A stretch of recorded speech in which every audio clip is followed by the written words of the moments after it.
Noi, ogni giorno, nella piazza della chiesa, disegnavamo per terra dei grandi cerchi, li chiamavamo Sastankasa e cercavamo di entrarci dentro. I bambini che ci riuscivano diventavano Sospadronos, quelli che invece rimanevano fuori Sosasciuttoso. E il gioco era proprio una guerra tra Padronos e Asciuttoso.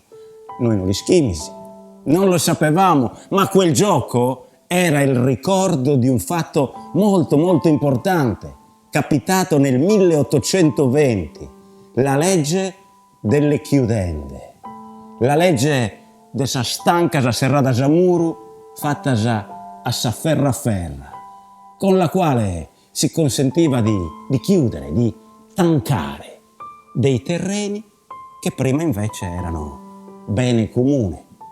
E così chi aveva più soldi chiamò a lavorare a giornata dei giovani che costruirono chilometri e chilometri di muretti a secco e recintarono dei terreni che prima invece erano di tutti.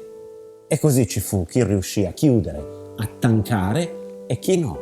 Gente con tancasa e gente che non tancasa, padronoso e asciuttoso.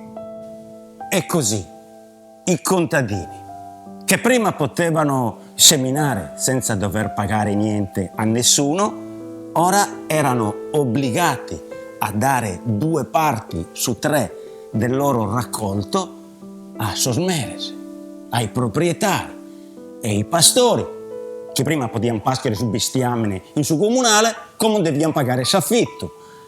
E così iniziarono disamistades, brigas, muretti a secco buttati giù, furti, fuochi, sequestri.